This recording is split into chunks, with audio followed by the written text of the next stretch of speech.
Evo sastojci za overnight oats, ovdje je smrznuto voće, šumsko voće, možete i svježe, još bolje, ali meni je ovako praktično imati ovo smrznuto voće.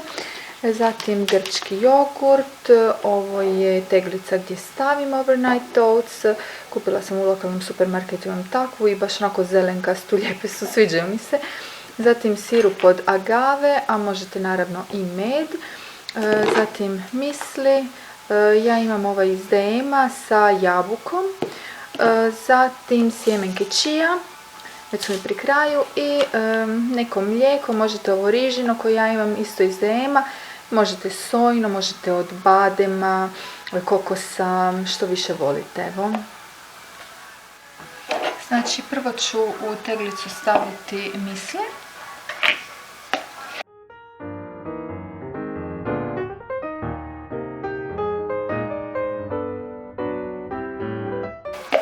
Evo, praktički sam ga i potrošila, ali imam ja i novi. Volim ovaj sa dodatkom voća, znači možete uzeti običan, ali ja volim sa dodatkom voća.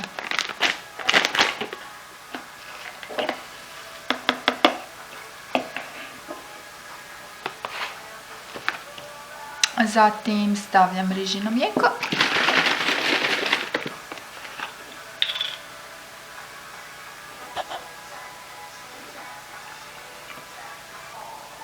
To ovako izgleda. Trenutno je dosta tečno, ali će se to upiti.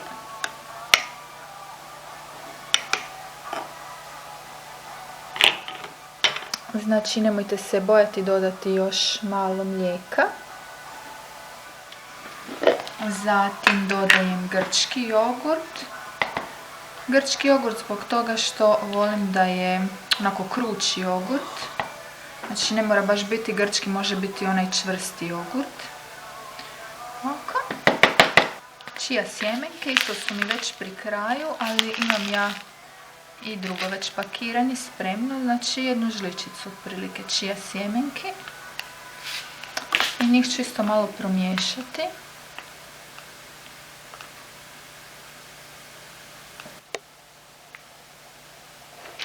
I na kraju dodajemo ovo voće. Ajme, neće ni stati.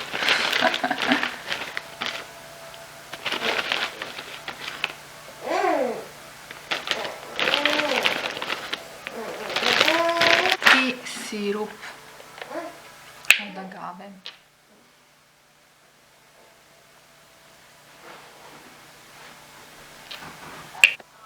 To sada ide u frižider, možete pustiti cijelu noć u frižideru i ujutro imate ukusan doručak i vrlo, vrlo zdrav. Evo moj doručak, overnight oats. Ovo je nešto tako fino za započet dan, ja vam to ne mogu niti objasniti, morate probati.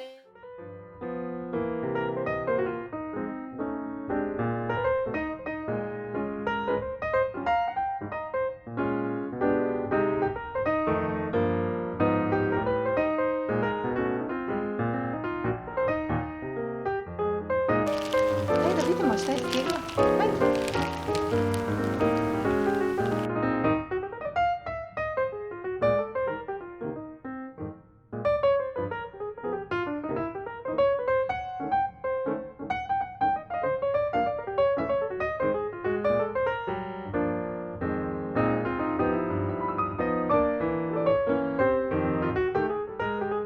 Hej, bok ljudi, kako ste? Evo da vam snimim jedan mali vlogić. Sada sam snimala neke videe za engleski kanal, u biti neke videe na engleskom jeziku, jer kanal je dvojezični. Tako da bit će dosta recenzija i modnih videa i beauty videa, ali evo već dugo nisam ovako stala pred kameru i pričala na hrvatskom što se događa. Mi smo već evo 2 mjeseca u karanteni. 4.5. ja ne znam kad ću editirati ovaj video, ali uglavnom 4.5. bi trebale popustiti te mjere polako i vraćamo se na posao. S time da neće biti u 5. mjesecu dovoljno posla za sve nas, tako da ćemo još uvijek u 5. mjesecu neko vrijeme biti doma. Idući tjedan ću saznati koliko ću ja u 5. mjesecu biti doma, da li ću biti tjedan, 2, 3. Nešto malo ću i raditi, ili puno, ne znam, vidjet ćemo. Još se ništa ne zna, doslovno situacija se mijenja svaki tjedan dobivamo neke druge informacije. Po najnovijem je to da se 4.5. vraćamo na posao, onoliko koliko ćemo raditi će nam biti plaćeno, a ostatak će nam platiti država kao neku pripomoć, ali se ne zna kada, to može biti i za par mjeseci. Tako da vidjet ćemo. Za 5. mjesec definitivno nije baš obećavajuća situacija. Što da vam još kažem? U ova 2 mjeseca ja sam se usredotočila puno na svoj YouTube kanal, na blog. Inače nemam baš toliko vremena, znači slobodnog da se posvetim tome što volim. To mi je baš onako hobi, ispunjava me, čini me sretnom, tako da sam se dosta tome posvetila i mogu reći da sam se baš bacila u to, da sam full bila zaposlena što se toga tiče. Zatim, naravno, posvetila sam se uređenju i pospremanju sobe i cijelog stana. Uspjeli smo nešto malo i krečiti.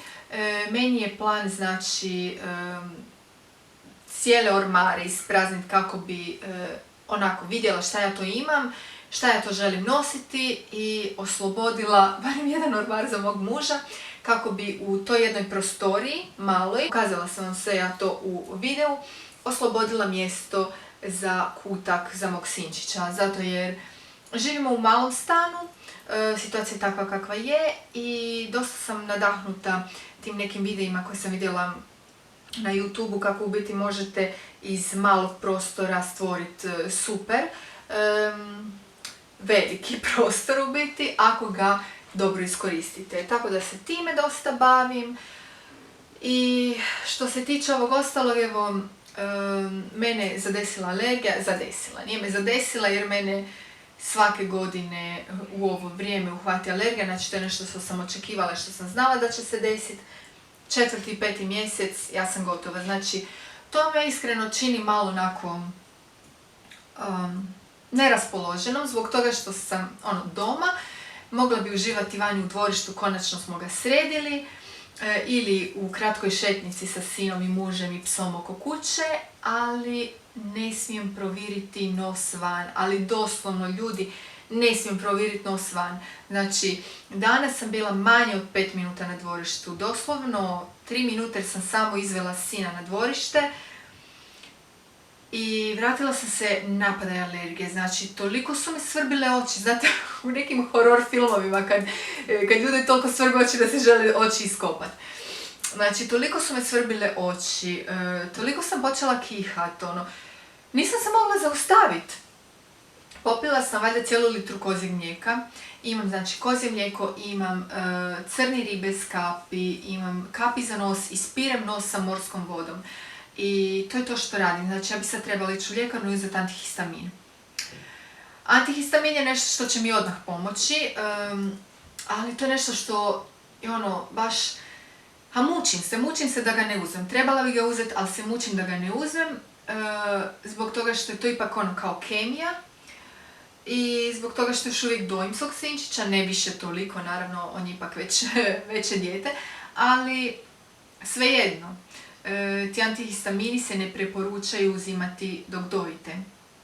Tako da zaista nastojim izbjeći taj antihistamin, ali vidim da mi je loše. Znači ja moram sad biti doma, zatvorena u 4 zida, da sve bude zatvoreno, ne smijem niti otvoriti mogu jedino na večer, da uđe malo vlage, ne sunca nego vlage.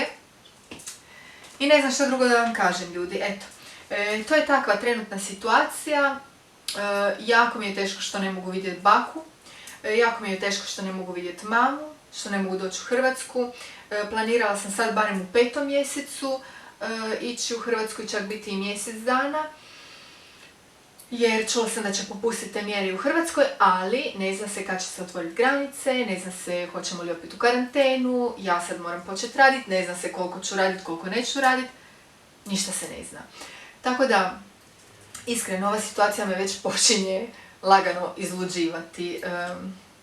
I još jedna stvar koju stvarno želim istaći je da na početku ove krize naš talijanski premijer Conte je zagarantirao da nitko neće izgubiti posao, niko neće ostati bez posla, kao on garantira, niko neće biti gladan.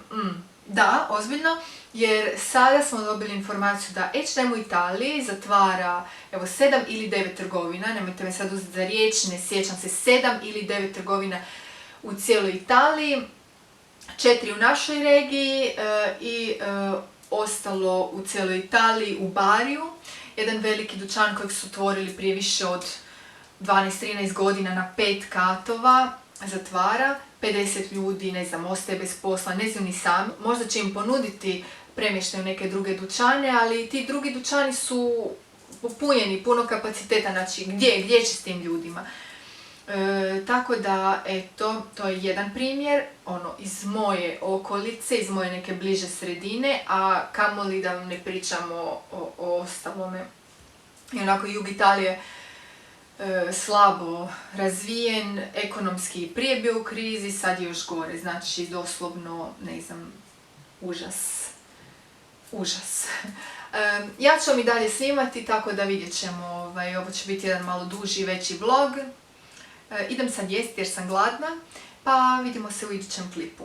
Ovo je otprilike sve što sam htjela sada reći ovako, na brzinu, neki update.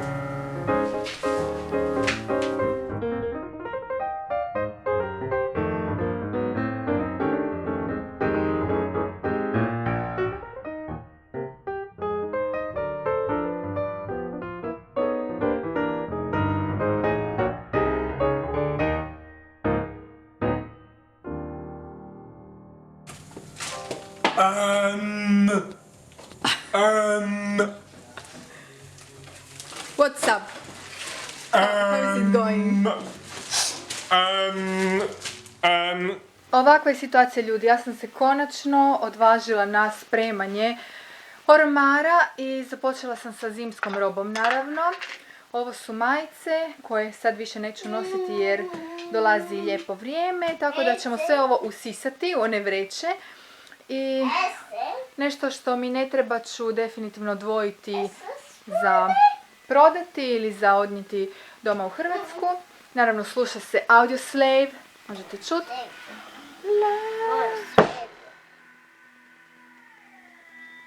Mali pomoćnik pomaže. Dakle, u fazi smo sve većeg i većeg kaosa. Ja pokušavam razmisliti o tome što više neću nositi. Ovdje sam usisala neke majice, ali nije mi to ni dovoljno vreća. Očistila sam ormar, naravno. Sad je ovaj dio fin, mirišljav. Počela sam spremati majice i sad ću gore objesiti kapute i onda imam ovaj donji dio za počistiti. Nastavljamo sa pospremanjem da vam pokažem što smo do sada uspjeli napraviti. Ovako, posložila sam ovaj dio. Neke kapute sam čak odlučila izbaciti iz ormara. Nemojte me krivo shvatiti, ja bi sve to nosila, ali stvarno zbog nedostatka mjesta moram biti objektivna i reducirati stvari koje nosim i koje imam. Znači, čistim sa Ajaxom i nakon toga dobro osušim i prođem sa ovim sprejem. To je sprej za dezinfekciju. Možete dezinficirati odjeću, torbice, cipele, površine razne. Evo sad ovaj dio ovdje. Fino miriši i ubija vam sve gljivice, pljesni. Meni je jako bitno, znači, ormare držati pod kontrolom svakih 2-3 mjeseca, znači napraviti kompletnu reviziju što imam, što nemam, što želim izbaciti i očistiti sve ormare, jer mi živimo u ovom području gdje je jako vlažno, tako da ako zapustim garderobu i ormare, definitivno će se stvoriti plijesan. To vam je tako. Za sad je ova hrpica ovdje stvari koje ću dati mami ili koje ću prodati. Ne, ovu neću, ali Sebastian očigledno misli da hoću i tu ili da bi trebala. I ovaj taj sprej. Ja ga kupujem u lokalnoj parfumeriji, 5 eura i stvarno jako efikasan. Evo ljudi, za danas je dosta. Ovo je hrpica robe koju mislim ili staviti na moje krpice, nešto pokloniti mami, šta god već, vidjet ćemo. Za danas je dosta, iako sam uspjela samo jedno krilo ormara srediti, ovo zadnje. Vidite mog mališana. Idem sad pospremiti krevet, početi raditi ručak. Budući da pospremam s njim, ne mogu više od ovoga zbog toga što naravno on nema toliko strpljenja kao ja i jednostavno ne mogu se posvetiti cijeli dan spremanju ormara, ali i ovo je već baš napredak, tako da evo zajedno smo nekako uspjeli pospremiti ovaj prvi dio. Sutra ćemo ovaj drugi i vidjet ćemo, tako imamo posla za otprilike tjedan dana. Ukoliko se pitate, ove ormare smo kupili u Mondo Convenience u Italiji i stvarno odlično rješenje ovako za obitelj koja ima dosta robe. Vrlo su visoki, prostrani, sve vam stane, tako da stvarno sam jako zadovoljna, ali misija je osloboditi, znači jedan cijeli ormar za mog muža. Ja ne znam kako ću to uspjeti, ali to je misija zbog toga što ja sam se jedan dan probudila i shvatila da imamo ovaj mali prostor ovdje, kako bih vam to pokazala. Znači to je kao neki mali hodnikić. Dobro, to je kupaona, ovdje je dnevna soba i kuhinja. I sad ovo je jedan mali prostor u kojem imamo ormare i cipele i to je to. I ja sam shvatila da je ovo idealan prostor za napraviti još jednu sobicu, jer mi živimo u malom stanu. Trenutno je to tako i treba stvarno optimizirati. Bože dragi, ljudi žive i u manjim prostorima. Tako da vjerujem, uz dobru organizaciju sve se da napraviti. Molim vas, zanemarite, ja moram danas još pospremati. Ovo je Sinčićev kutak, znači njegova igraonica, i kad bude malo veći može mu tu biti i radni stol i šta sve ne. Ali tu mi nekako nije zgodno da mu bude i njegov krevet zbog toga što je tu baš dnevna soba i kuhinja, znači previše je toga sve u jednoj prostoriji. Tako da sam se ja mučila s time mjesecima, kako ćemo, šta ćemo, di ćemo, dok nisam došla do ideje da praktički mogli bi iskinuti ova vrata pa napraviti klizna vrata u budućnosti i osloboditi. Znači ovi ormari idu čak. I unutra vam je onako baš jedno udubljenje, vidite, znači savršeno, znači i ovo isto ideća, savršeno bi bilo za jedan lijepi onako krevetić, znate u onoj skandinavskom stilu kao kućica u drvu, i onda gore bi mogli ići ormarići, ili ovdje s ove strane, znači tu bi mogla biti njegova roba, ili na ovoj strani isto, to bi trebali kupiti ili u Ikea ili gdje već, takve dimenzije potražiti. I naravno ima puno posla i ja stvarno moram eliminirati jako puno robe, ali nekako sam i uzbuđena za taj projekt. Mislim da će dobro uspjeti. Moje mužu se isto svidjela ta ideja, to rješenje, i ofarbat naravno jednu lijepu boju, onako možda bež ili tako, vidjet ćemo, ali eto to je ideja. Imamo još ovdje ovu traku, Sebastian Josip, to je radila od mog muža sestričina, baš kad se je rodio mališan, njegov Fiocco di nascita.